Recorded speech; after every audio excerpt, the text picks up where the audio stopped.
So when I think about gardening in Edmonton, I think about all the vast number of people that are passionate about this hobby. Um, and I really also appreciate that there are many different ways to approach gardening. And so just to give you a sense of like how I see gardening in Edmonton, I see it from the lens of different people that are participating in this activity. So these photos are from the City of Edmonton's Front Yards in Bloom website. So these are Edmontonians that are taking care of their gardens in different ways. So clearly in this picture slide here, you see that there's some very serious gardeners that are expending a lot of effort to make beautiful, lush flowering gardens. So on the top here, you have a wonderful diversity of different colored plants as well as different species. And on the bottom, this is a more native approach to growing plants where a lot of the species are those that are found in Alberta naturally. But also one thing that happened to me last summer, and maybe many of you too, is that our circumstances sort of had me thinking about gardening for different reasons than usual. And so I really personally embraced the idea of a victory garden. And I think for the first time, I really emphasized heavily sort of my effort at food production. And so this is something that many people have done sort of in large areas in the soil directly, or one of the very current trends is to use planter boxes or raised beds to create additional growing space. And that's something I did last summer when I realized that I didn't have enough surface area for my vegetables. The other thing that I think is sometimes overlooked is how wonderful gardening is in different situations that do not are not as sort of wide in sort of spatial extent, because maybe you live in an apartment or you live in a condo. And I was just saying to Sydney that this is what gardening looks like for a lot of people in Vancouver, because a lot of people live in sort of multi-unit housing. And so what I love about this, and this is in Edmonton, is that it's such an incredibly beautiful use of balcony space. There's such diversity, there's edibles, there's ornamentals, and you have this whole variety, a little ecosystem on the balcony. And I think that is just a beautiful way to garden in a limited space. Having said that, I think one of the things that is amazing about gardening in Edmonton, and I would just like to make you aware of this if you're not, but also if you know people that want to get into gardening but feel maybe restrained because they do not have a backyard, is the entire ecosystem of community gardens that we have in Edmonton. So if you go to the city's community gardens webpage, and so I'll be sharing these slides with whoever wants them afterwards. So you'll have these web links, but there's over 80 communities that have registered with the Edmonton Community Garden Program. So if you just walk around most of the neighborhoods in the city, there are sort of plots where that you can typically borrow for a season. There's sometimes a lot of competition for these plots, but the key thing is that there's plots all over the city that you could potentially join. And so for a nominal fee, like $20, $30 a year, you get to use a plot of land that's quite sufficient for a lot of gardening purposes. But if that seems like a lot of responsibility, and yet you still want to garden, there are other opportunities, such as with the Prairie Urban Farms. They're located on the University Farm grounds near South Campus in Edmonton, that you can just volunteer to work shifts. And so you can, if you just feel like, toiling in the soil for a few hours, various evenings, they take volunteers to help them with their organic farm program. And the people there are really wonderful. And so there are other groups listed here, and sort of through the magic of the internet, there are a lot of societies such as the Edmonton Horticultural Society that you can connect with many other um, people that share these interests. And so I guess I just want to say that, yeah, the gardening is accessible for everyone if they are interested in doing so. And that's one of the great things about Edmonton.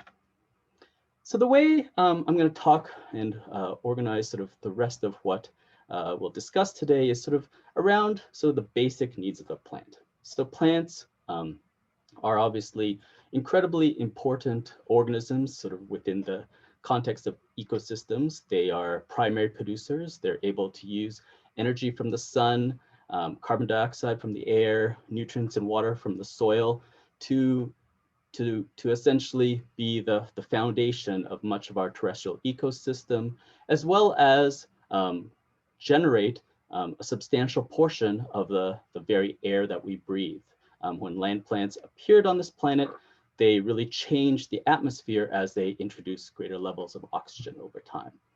But sort of in a very nutshell sort of way, we can think about the basic needs of a plant as sort of being met as long as they are within a tolerable range of temperatures, light, water, and nutrients in soil conditions.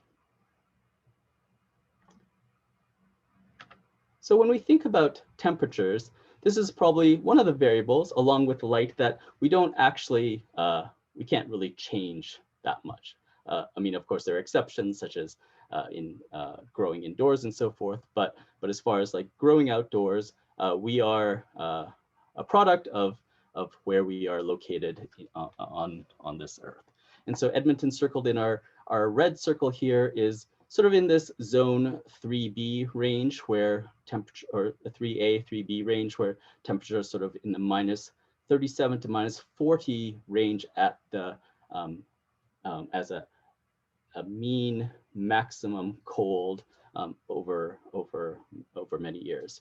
And so this kind of system is the basis for the American USDA zonation system, sort of focused on these extreme minimum temperatures. And so just to let you know, like these zone numbers, they all look kind of the same. They're sort of like these single digit numbers, but the systems are actually different. And so one thing that you'd like to be careful of is that you're looking at, you're aware of which system they're using. The main system that we use in Canada is the plant hardiness zones as defined by the Government of Canada. And you can see Edmonton here. Let me just try to get my pointer. I don't know if you can see my arrow, but sort of in the bottom left here, we have Edmonton circled. And what we can see from this is that Edmonton is sort of officially in zone 3B. And so in Canada, we range from zone 0, which is basically everything up north, especially past the Arctic Circle, up to a maximum of about zone 9, in particular, very small portions of Canada. You can see that the coastal areas have definitely more moderate temperatures, as well as sort of certain parts around the Great Lakes. Oh, let me try to increase my volume. Does anybody else have trouble hearing? There was a question in the chat, someone requesting that Tan turn up his volume. Is anyone else having problems with the volume? Yeah, I feel like. So the person who made the request, it might actually be on your end. It seems like everyone else can hear him fairly well. So Okay, one thing thank is you. the session is being recorded. And so hopefully that if that goes well, you will all have access to it later. And so if you miss anything right now, there's definitely the opportunity to just catch up later. So yeah, so I guess the main thing, that the obvious pattern is that as you go up north, the zone numbers get smaller, although it's a little hard to tell with these colors, but because this at the top it's 0 and at the bottom here at 9 sort of look relatively similar to me, but this is the basic pattern. So the lower the number, the overall colder the climate is.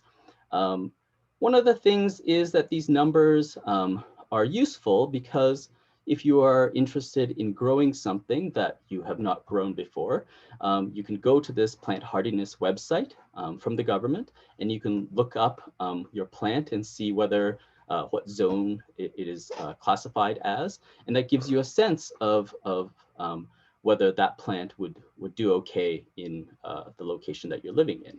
And so the typical assumption is that a plant in a lower zone than the zone you're in. So if Edmonton is 3B, then anything sort of lower than 3B is a plant that would do okay in Edmonton, sort of based on the idea that it's the cold that kills plants.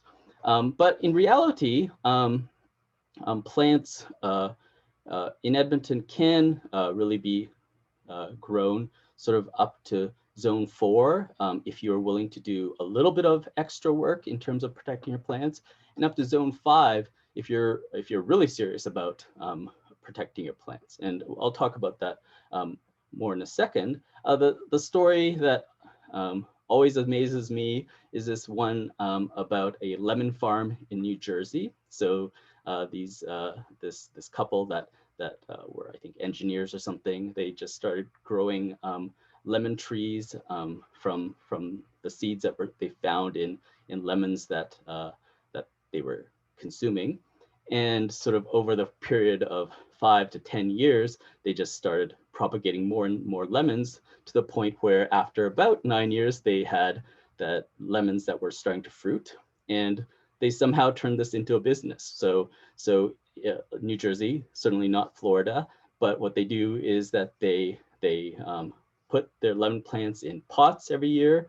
They move them into a glass house during the winter, but then they literally move each and every plant outside in the summer for maximum light and warmth. And so this idea of zonation really is sort of a framework to think about what will grow easily in your area, but with a lot of determination, you can certainly stretch your zones and make things work. And I guess sort of in Edmonton, what that means is that if you keep plants in pots, you can definitely bring them outside for the summer, and then sort of slowly bring them inside for the fall and winter as it gets colder, and sort of keep that going over the course of years.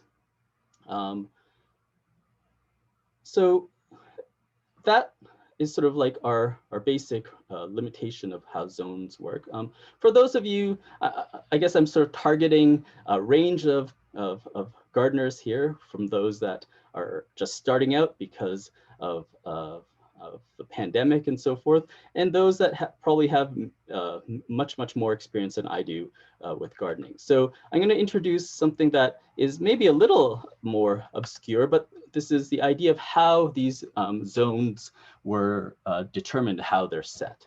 And so this is the work that were done by government scientists. This is work that was done by government scientists, and essentially they created an index, a formula, if you will, that determines the zone value based on a whole bunch of different climatic factors. And if you look at this later, maybe in detail, you can see that everything that sort of goes into this model, this predictive model or mathematical model, it makes sense sort of from our everyday experience. So if you look at this variable x1, this is the mean temperature essentially of the coldest month of every year.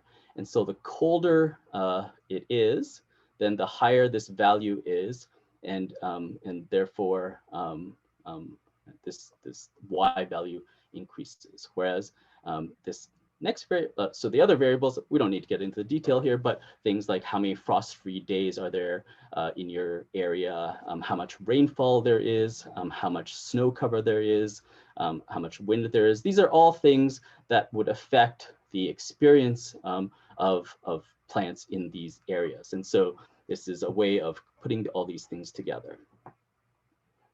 And so a value sort of from 40 to 44 corresponds to zone 4A, and so forth, 45 to 49 is zone 4B. And so you can see where the A and the B part come in, and the zone number corresponds to that sort of first digit in this equation. So let's now start moving our discussion to planning our gardening endeavors. And so I put this quote in quotes because I didn't say it, somebody else said it, but unfortunately, I don't remember who said this. And so I give it to you as anonymous. But a really good philosophy, I guess, from my perspective, is thinking about when you're planting your garden to try to match your plants to your garden and not your garden to your plants. And so I think one of the first, I guess I think about this as sort of a set of choices that we make, and maybe it does not have to be so explicit, but it is good to start by thinking about why and what it is that you want to, why you want to garden. And so for me, I'm not a very I guess my philosophy towards gardening is really curiosity driven. The thing that excites me about spending time and growing things is always just trying to see what different things look like and how different things grow.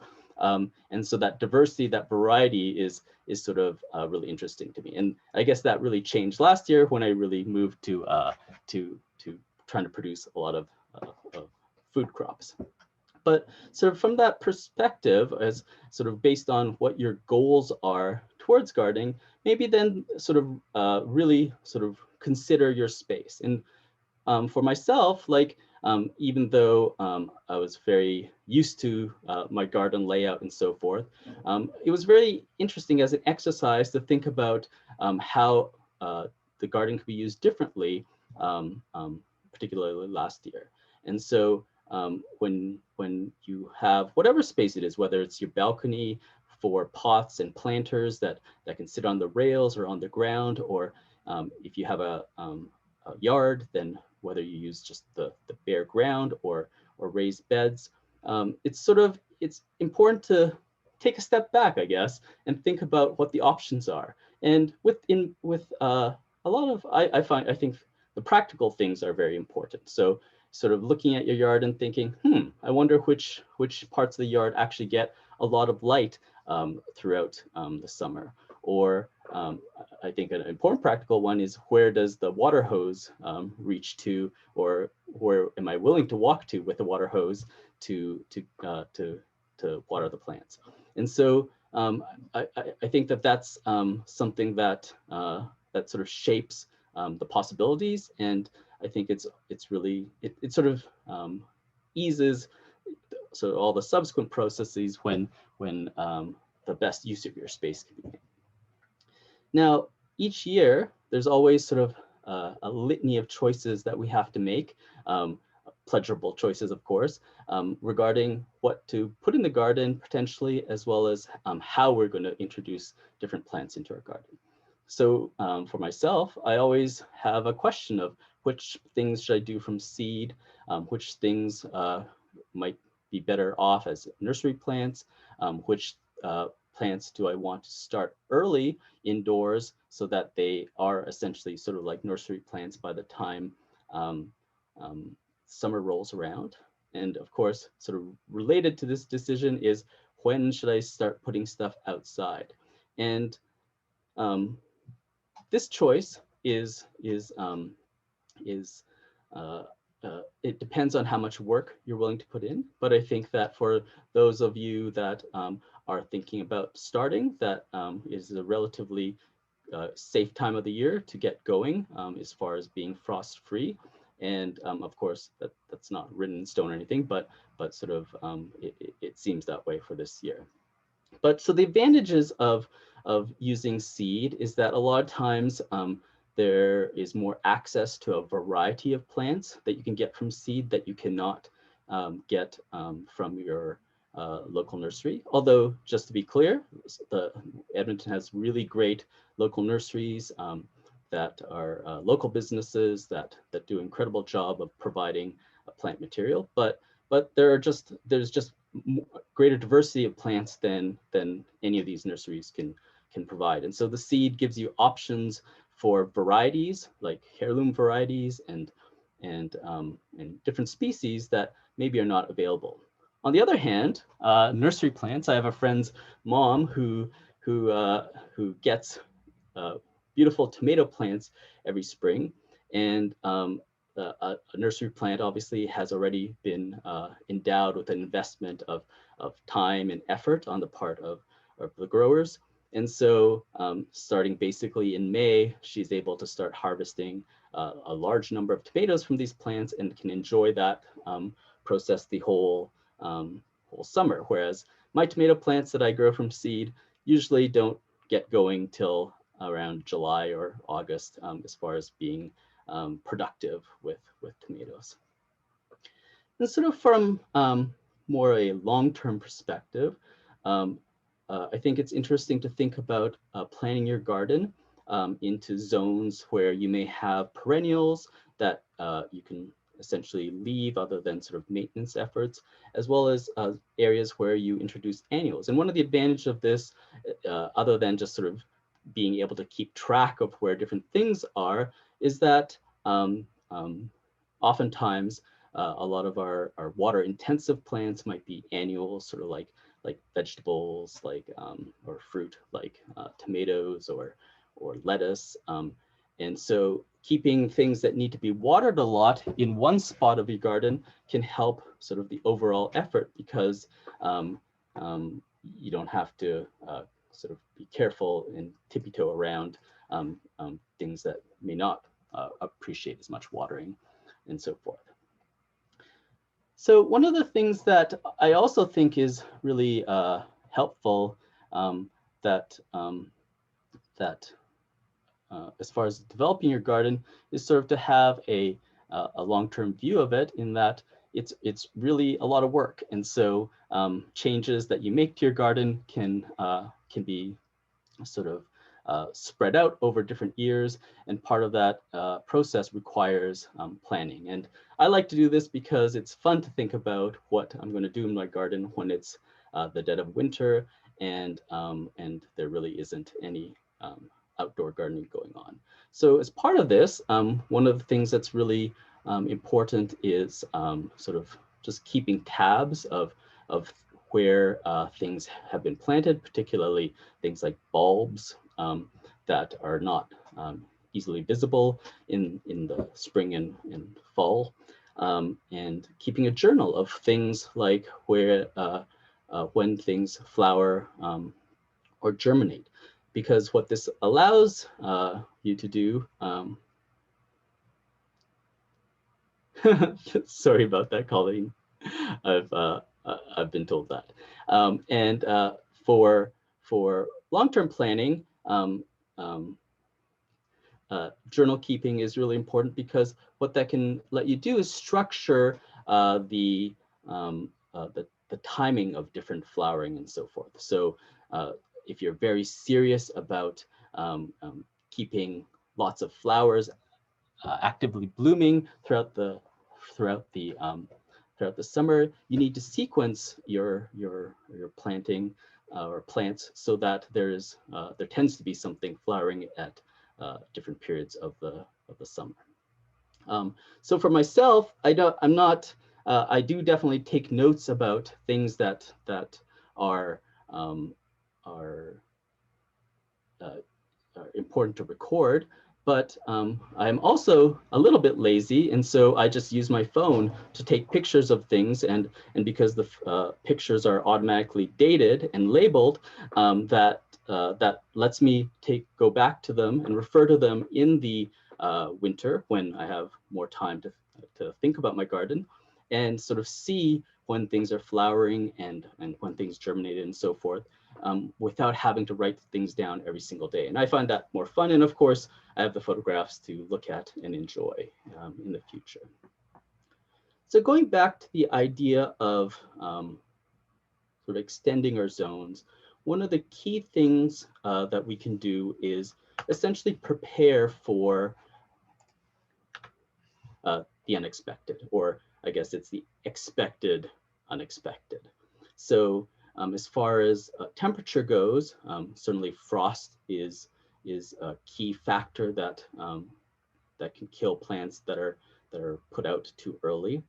But also things that happen in Alberta, like hail and snow, right in the dead of summer, are, are, are treacherous for our plants, but they can be protected. And this is where a slight bit of preparation can make a tremendous difference in our ability to grow things more successfully, as well as grow things from zones beyond our 3B. And so what you're looking at here is just row covers. And it's just fabric material that can be used to essentially create a microclimate underneath the row covers. These are supported by wire frames, but a much simpler system can do wonders for protecting plants. So what I use a lot of times are just stakes in the ground and plastic sheeting that I have from let's say painting and so forth, and I can just use the stakes in the ground to sort of make a tent around plants, and I have that ready, or the material is ready to go if I'm really worried about hail conditions or frost overnight. And just being prepared, these are really relatively simple things to have.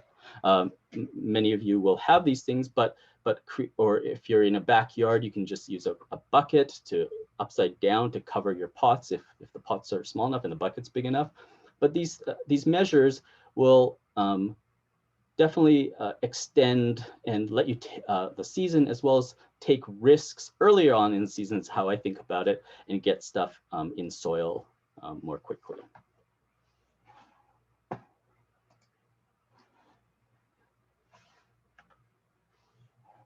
So once you have stuff set up in your garden, then there's a whole sort of the practice of caring for your plants, and the maintenance of plants is important.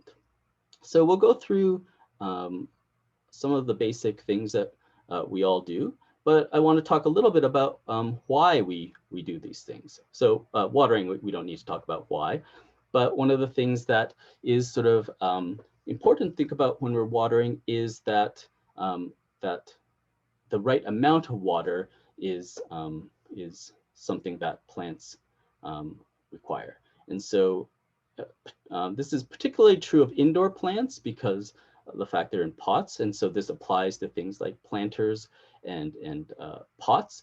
But watering can be, too much water is often one of the reasons that plants get damaged and die. So one of the what I like to do anyways is just to use my fingers or just your eyes to make sure that the soil has some period of drying, at least at the surface. That to me is a decent indicator of when the next watering can take place. But you can also dig your finger a little bit into the soil and just test for that moisture, because especially if your soil is not well draining, watering can be extremely damaging to plants, largely because it cuts off the ability of some of the tissues to gas exchange, as well as encourages pathogens of plants that are obviously one of the banes of every gardener's existence. The other thing is that watering can be timed so that there's a better efficiency of water use. Typically, people like to water early in the morning or after the sun has sort of started to go down quite a bit because it's cooler. There's less just evaporation of the water that you're putting onto the ground. I like to water heavily, at least once a week, so that there's an opportunity for the water to penetrate deeper down into the soil. Because when you think about a plant, you see all the green stuff above ground, but when you dig them up, you realize that the roots go quite deep in a lot of cases. And if you've sort of spent time digging into the soil as you water, it takes a tremendous amount of water to get penetration sort of down into those sort of below the top 5 to 10 centimeters of the soil. The other thing that is important to do, not just, I think people think of this as an aesthetic thing, but weeding is important to really reduce the competition between your plants that you're trying to favor and the weeds that just inevitably invade any piece of bare soil. And so this is probably one of the tasks that are require the most time sort of on an ongoing basis, but it's really important because it also sort of clears the way related to thinning, so that there's enough space between the plants so that the moisture can sort of naturally evaporate when it gets too heavy, and thereby reduce the chance of things like pathogens, once again above ground this time, developing under hot, humid conditions, things like leaf fungi and stuff like that. Thinning, for this reason, including when we have a crop that we're trying to grow, is important. So this thinning, by thinning, I mean, so the reduction of density of plants in your garden. It's necessary so that each individual plant can have sufficient light. So this is space, essentially, light, water, as well as nutrients, without having to compete with even neighbors that are of the plants that you want to grow. So for example, if you are growing carrots, if they're too densely seeded, then what happens is the carrots, as they start growing, the taproot grows, they sort of bump into each other and are unable to fully realize their size, which is okay if you like little carrots, but if you're aiming for larger carrots, you need to give each carrot sort of a diameter of space around it, so that this is what thinning accomplishes, both of the species you're trying to grow as well as, of course, the weeds. The other very time-consuming task, particularly if you are if you have a lot of flowers in your garden, is deadheading. For the most part, this applies to things like annuals, where because perennials often may have one flowering period for the year, but we deadhead, in other words, just remove the dead flower from the plant, either just with your fingers and nails, or using something to, like a pair of scissors, to clip the flower just below where it is emanating from the plant. And the reason we do this is that plants are, like all organisms, creatures that allocate a limited amount of energy. So the amount of energy that plants have, it's, in other words, is finite, just like the amount of energy we have is finite. And so the energy that is spent on structures that are not, I guess, favored by us, results in a reduction of structures that may be favored by us. So in this case, what deadheading accomplishes is a reduction of allocation of energy to seed production, right? So the whole point of a flower is to get pollinated and to produce seeds. And yet seeds, as we well know, are highly nutritious, highly energetic. And so if the plant continues to develop those seeds by diverting energy, the sugars that it's gaining from photosynthesis, then it results in sort of small, like lesser growth in the rest of the plant, as well as oftentimes less flowering. And by removing the dead plant and the seeds, it also has a hormonal impact on the entire plant. And so if you, to anthropomorphize, if the plant is trying to produce seeds to reproduce, then by removing the structures that would produce seeds before they can mature, the plant continues to produce the structures that will result in future seeds, i.e. flowers, and hence deadheading will encourage flower growth. Dan, there was a question here about watering. Okay. So when you had mentioned that you like to do some heavy watering at least once a week, okay. How do you describe heavy watering? Like that could be different for everyone.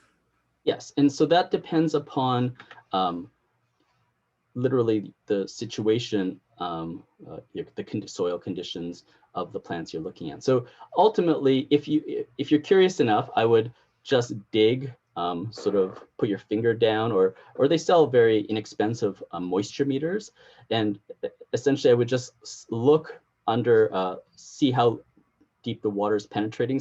So for, let's say I water an area for 5 minutes with like a by hand, and a lot of times, if you just literally put a little spade in that soil, you'll only see about a centimeter of that that soil being um, uh, moist from that watering. And so that would, I guess, suggest that you would need to water more. And so I would just keep going till essentially the roots of the plant are wet. And so you sort of have to check, I guess. And so for things like a plant in a pot, this does not require more than like 20 seconds with a hose to pretty much soak the entire pot. But in the ground, this can be a substantial amount of water. And I always think about watering in the context of what's going on with the weather. If it's been raining for a few days, this really saves time watering and water use, obviously. So in that case, I wouldn't feel the need to do this deep watering. But if it's been dry for 2 or 3 weeks in a row and the plants haven't had water other than what I'm providing, I would definitely want to deep water, just so that the plants have optimal water conditions. I hope that answers the question. It's a bit, you kind of have to spend time observing. So the other thing that I think is perhaps not super pleasant for people, I guess it depends on the person, but I enjoy this part, but is looking for, keeping an eye on your plants with the idea of looking out for pests and disease. And this requires nothing other than just carefully looking, seeing if there are creatures on the upper surface of the leaf. But the key thing here is that if you flip the leaves, just sort of randomly, like subsample all the leaves that are out there, then you'd have a sense of whether there are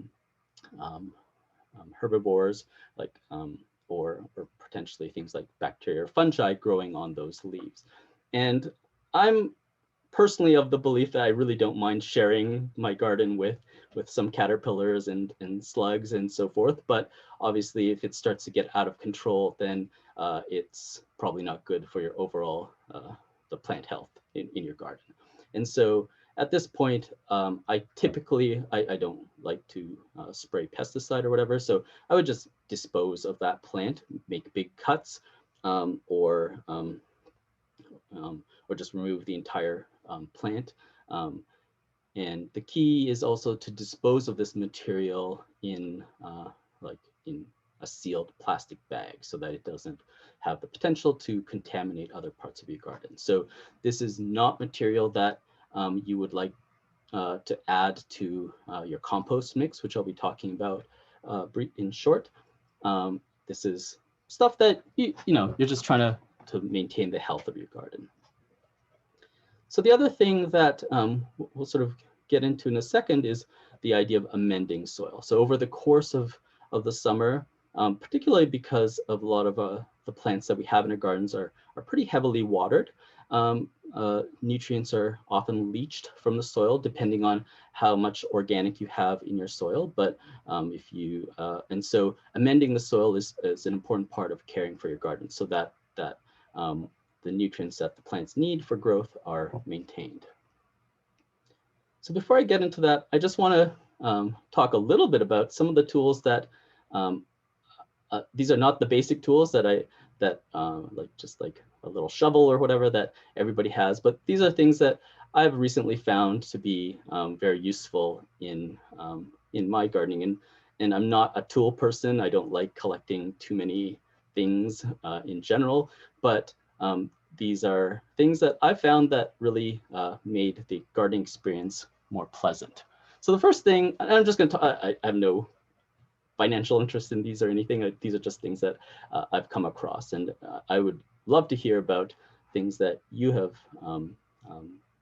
found that are useful for you.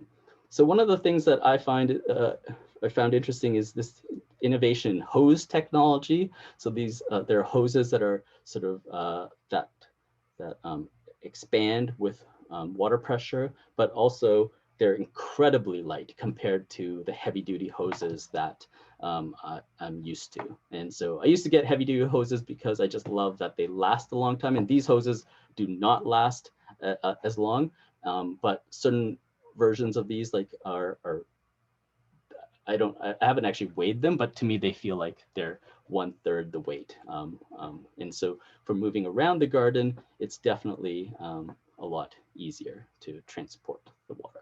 The other thing I love is this little valve for the water, which is just, it's thumb actuated. So if you are in the habit of having to turn your water on and off a lot, this just, it's beautiful just to be able to flick that valve on and off with great ease.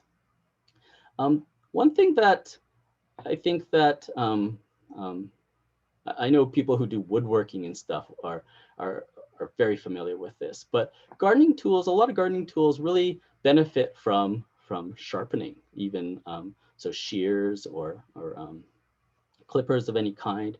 So this is a very simple universal a sharpening device. You just hold it at an angle that's at the same angle as the edge, and you just sort of rub it back and forth a few times, and you can see that the sharpness of the edge is maintained or returned really quickly. It's not a professional job. It's not you know, a grinding stone or anything, but it really helps make things like shearing a lot easier over the season as these things wear out with use. Another thing I love that really is a plant tray. So what I use plant trays for is moving plants around, but this is actually, it's a lot larger than it may look, but I also have bought cafeteria trays just to use for this purpose. But what's incredibly useful is these trays, just having one container that's relatively broad for doing things like potting plants and not making a mess, moving plants around, but also like washing vegetables right in the outdoors. And so what I would do if I was harvesting things like radishes is sort of dig them out of the ground and sort of trim the tops if I wasn't going to use them for a salad. And then I just fill this container with water, and then it's really easy to just rinse like a boatload of radishes. I bring a colander outside and I just drain it, and then I don't have any of the dirt that that can clog your drains indoors. And so I find just having one container of some kind, any sort of flat container, is great. This is a weeder tool I love. It's just sort of a bent steel hook. And what's nice is you can use it sort of on its side, sort of this entire surface length as well as the tip. And I just find that this is I think there are versions like with a cobra hook and so forth, but this is a great hand tool. The last thing that I think is worth mentioning, particularly with regards to dealing with plants with pathogens and disease, shrubs, trees, but even sort of your smaller plants, is that when you prune things for the removal of diseased tissue, it's very important to, this is really the least fun thing to do when you're out in the garden, but it is very important to sterilize your tools between cuts, because obviously if you're cutting into diseased tissue, if you move even to the same plant, a different part of it, you have the potential to spread that disease because of using the same blade. And so there are commercial mixes of sterilizing solution. People use things like rubbing alcohol. I don't know if hydrogen peroxide works. Certainly bleach can work, but you have to then rinse it. But when you're thinking about the management of pathogens, particularly I guess of a plant like a tree that maybe you really cherish and you want the best for the health of that tree, it's very important to sterilize your equipment between each cut. And so that does end up being a lot of work, but it's it's necessary.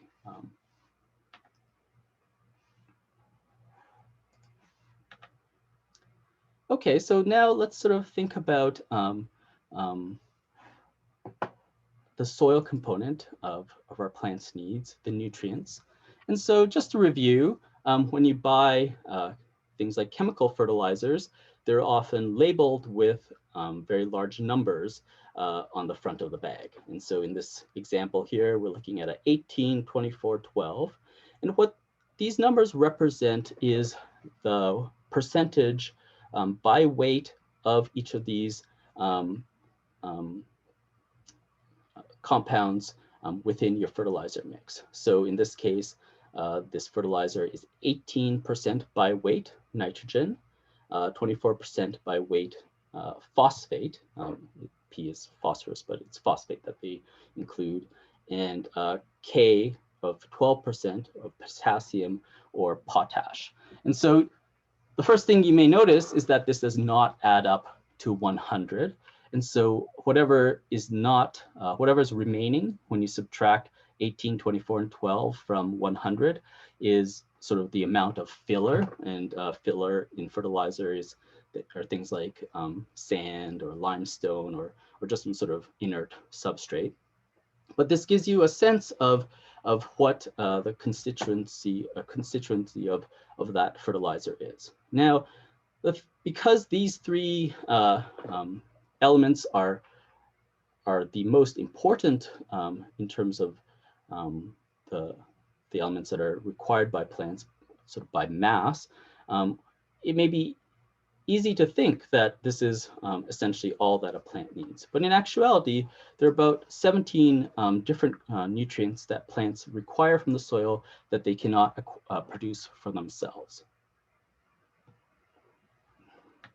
And when we look at collectively what these compounds are, we can think of them as the macronutrients, which is the NPK, and the micronutrients, which are represented at least in part by some of the compounds that you see listed here, like sulfur, zinc, iron, manganese, and boron, which are not necessary in large quantity, but important in small quantity. So nitrogen's important because it's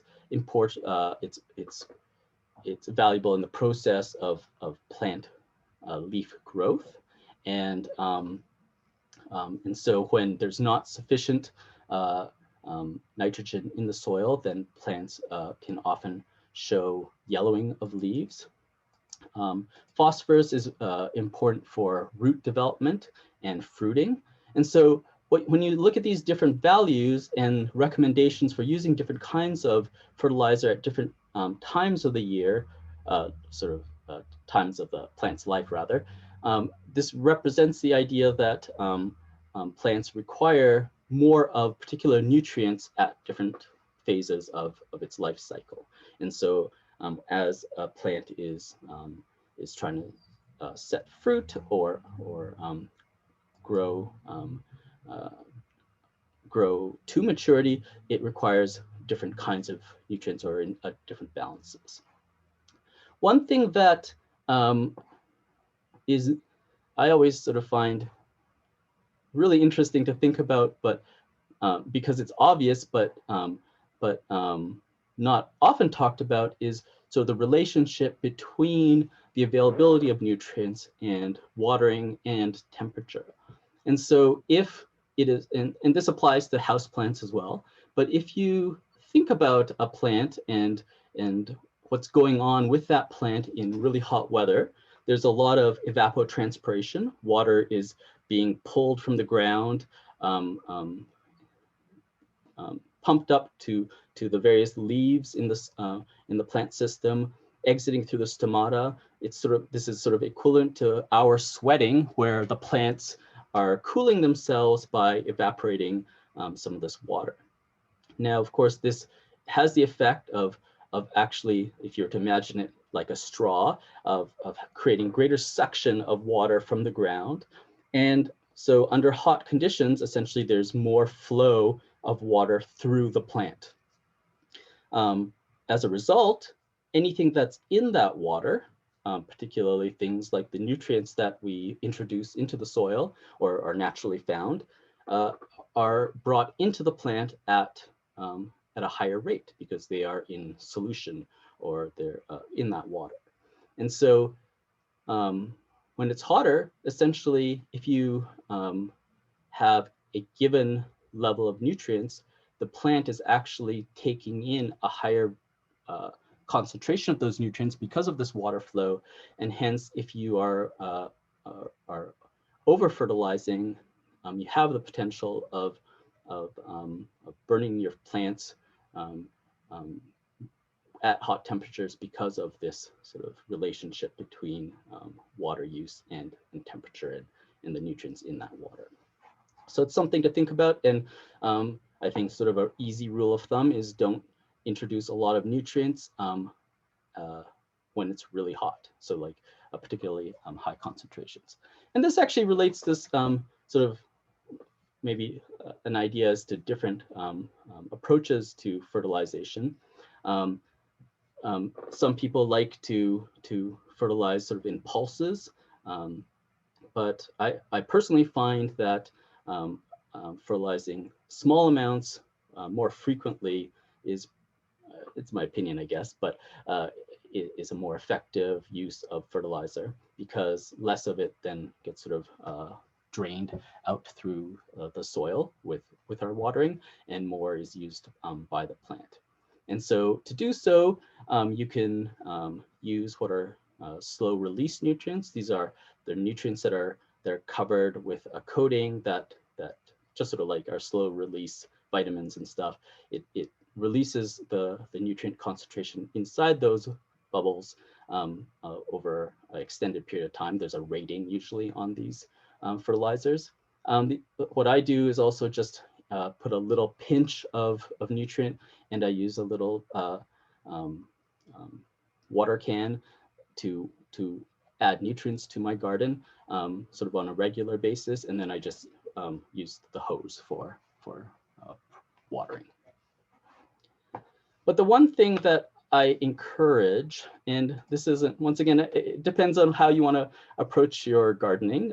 Certainly, this is not necessary, but if you're interested in sort of optimizing nutrient use in your soil, then there's no avoiding trying to get information about what is actually in the soil. And so there's a couple ways to do this relatively easily. You can get home testing kits that you can find pretty much at any gardening store. That is a color reaction where you take a bit of the soil, you mix it with the chemical reactant in the pill here and some water.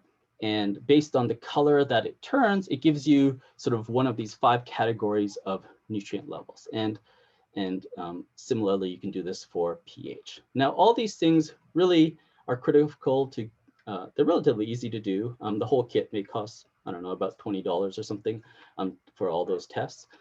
But you can't really respond, or at least I can't, without having this information, because otherwise it's essentially guess whether the soil is short on nitrogen or phosphorus. pH is actually one of is a factor that I think is often overlooked because it's actually incredibly important. It's just relatively hard to change pH other than with amendments and so forth. But what pH does, so this is the acidity of the soil. The acidity of the soil actually determines a lot about which nutrients are available for plants. So at different acidity levels, nutrients tend to be bound to the soil or not. And so the availability of NPK as well as of micronutrients depends upon this pH. And so having a sense of pH is a good thing to know once in a while. All these things can be done professionally. It's much more expensive. Each sample is sort of around $15 to $20, but there are different labs that do this, and including at the University of Alberta, and there's a link there. Yeah, okay, so at this point, I think we are sort of at our time. And so I guess I won't necessarily get to composting, but I'm happy to take questions, and certainly maybe we can record the composting bit separately later, and make the link available for that. So there's a couple I see a couple of people with their hands up, and then there's also Okay. a couple of questions in the Q&A. First one is about your best recipe for soil. Do you do a mixture of compost tea, perlite? I'm not sure if I'm pronouncing that correctly. Yeah. Rabbit poo, sand, earth, coconut core. What do you like to put in there? Well, so Steph, like, it really depends what is available, I guess, is where I would start. Certainly for things like just um, um, potted plants, I use like very large bulk bags of what is called Sunshine Mix One, just something that I've always used. But I'm definitely interested in sort of making my own soil blends. And I guess where I always start is what is my, what is the substance I have the most of, um, um, that will be sort of the starting bulk of my soil. And so last year, sort of because I was building these beds, I ordered a dump truck full of topsoil. And so this is a very inexpensive way to get soil from landscaping companies. And so it turns out that that soil was it had a lot of clay. It was pretty decent as far as organics go, but it had this tendency to compress and become really like dense. And so in response to that, what I did was, of course, amend it sort of to create a fluffier texture, essentially. So I didn't have perlite, but I had some leftover peat moss, which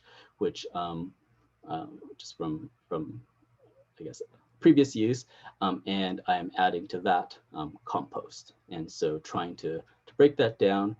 I did actually have a little bit of perlite sort of mixed up in old soil that was previously used, and so I like mixing that up. Yeah, and so I guess to me it's so then I test the soil. So using a test kit like this to have a sense of whether this is sufficient for growing plants. And I guess I think of it as a experimental process where I adjust based on what I'm starting with. But it is, I guess, sort of tangential to what you were asking. I think it is important that you consider essentially, I think, the density of that soil, the amount of organic as well as the amount of nutrients and all those different compounds, like you talked about, like manure, like coco coir, like, so that would add nutrients or bulk volumes, and so yeah, all those things can be used to adjust the soil mix. Okay. Thanks, Dan. Julie Coe has a hand up. Julie, can we give her the ability to chat? Is that possible, Dan? I do not. Oh, she's gone. Okay. Julie is now gone. Sorry. I guess she didn't have a question. Another question in the chat. I've heard that sprinkling baking soda on the soil will make things like tomatoes less acidic. Is that true? So I do not know whether it makes the actual tomato taste less acidic, but clearly baking soda is a base and will have the effect of raising the pH in the soil. Something that occurs in professional greenhouses and so forth is that people definitely focus on pH because especially in an indoor setting, using municipal tap water, there are all sorts of long-term impacts on plant growth. And so adjusting the pH, so in Edmonton, the tap water is such that it's a little more basic. By little, I mean extremely little more basic than is ideal.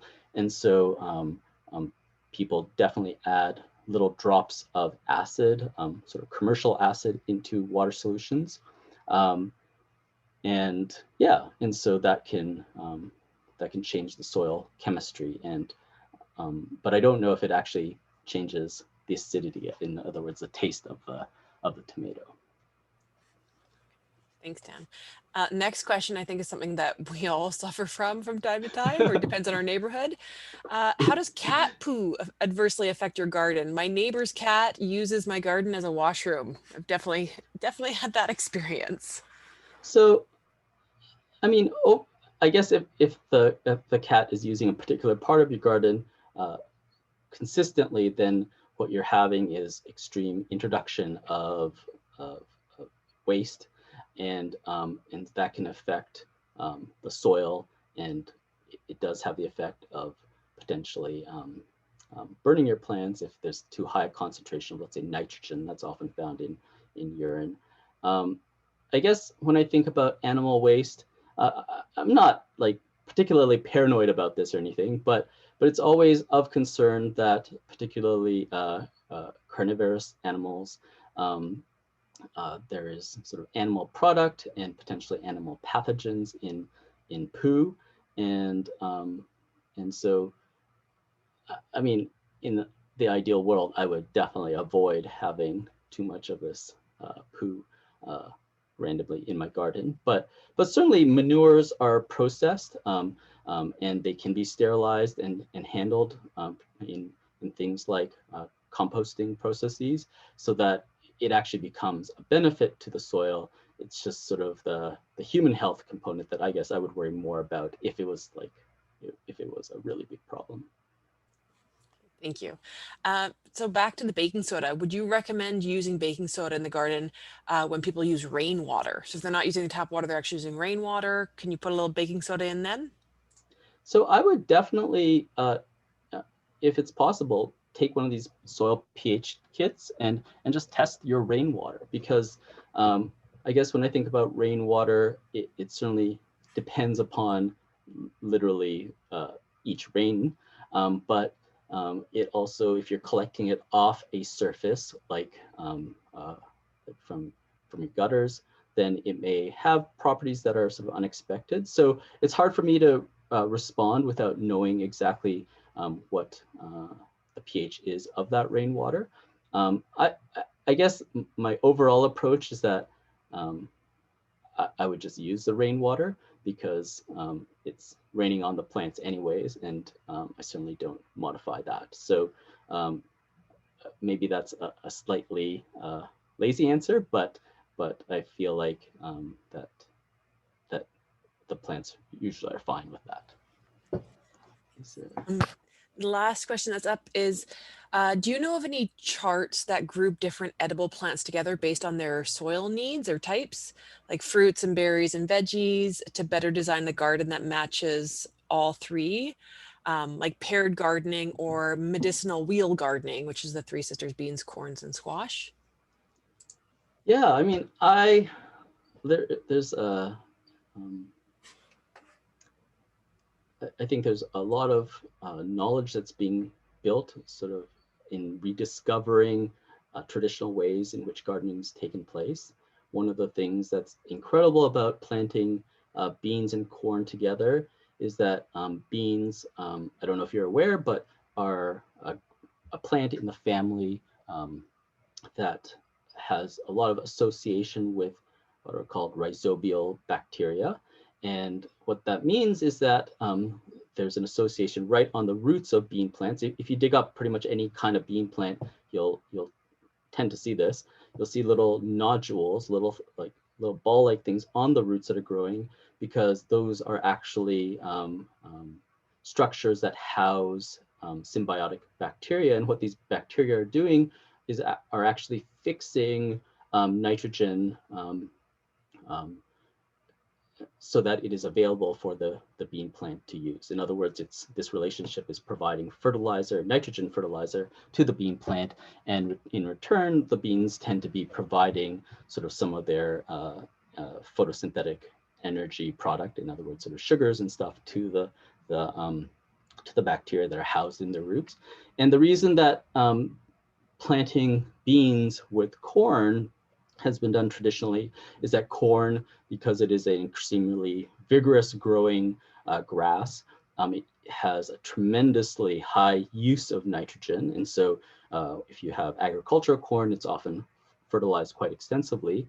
But what the beans are doing are introducing this nitrogen into the soil naturally. And so they can enhance the growth of the corn by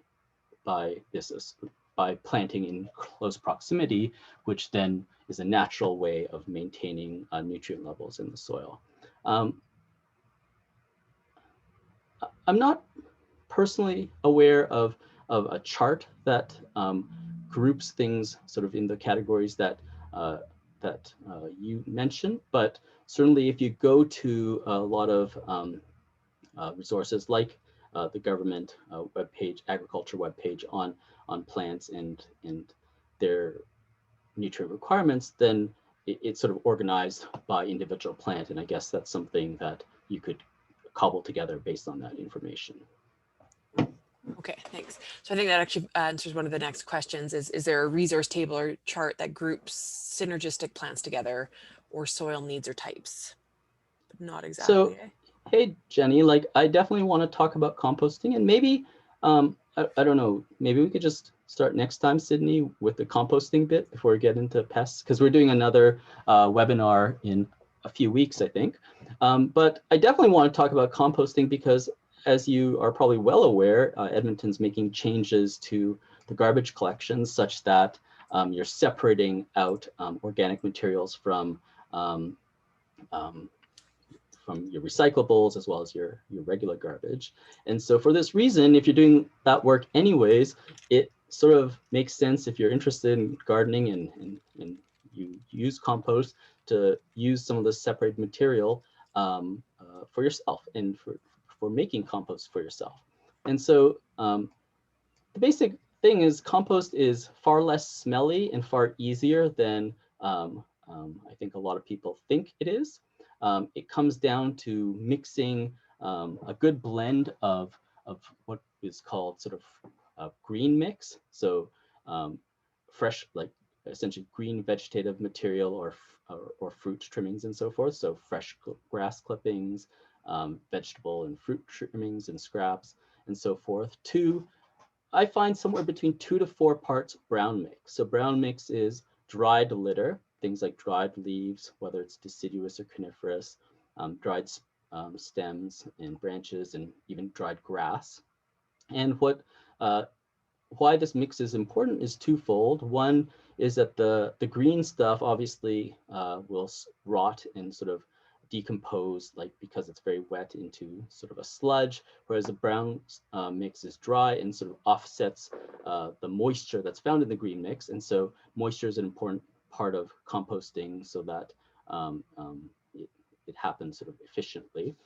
The other part is that the chemical constituents of brown mix typically differ from green mix. So green mix tends to have more nitrogenous compounds, sort of based on the chlorophyll in the green part. And so balancing out the different components, green and brown, allows for sort of for healthier compost development. And then to that, add some just soil as inoculants for adding natural soil bacteria. So what you're, I think, talking about is what might be called cold composting. Essentially, like it's what takes place naturally in your yard. Things die, things fall to the ground, and there's a whole ecosystem of bacteria, fungi, small invertebrates, things like earthworms that break up and help break down this plant material so that that nutrient that's tied up into that plant material becomes available for other organisms, such as the plants in your garden. And so I think that in small quantities, certainly there's no harm in putting peelings into your garden in the fall, because that's really just not any different from what takes place naturally. I think if you're trying to make a larger pile of compost material for spreading out throughout your garden, that's where it becomes it requires a little bit of consideration as to how you'd even do cold composting. So you don't want to make too big of a pile, because that would mean like in other words, if you put too many peelings in one place, it'll just tend to rot in that one place. So if you just mix that up with your soil, overall, I would say there's no harm that could be done. I try not to use too much of any one particular material. So particularly, like I like the idea of using coffee grounds as part of my compost mix, but I don't use every bit of coffee ground, because I drink, it turns out, a lot more coffee than I eat carrots.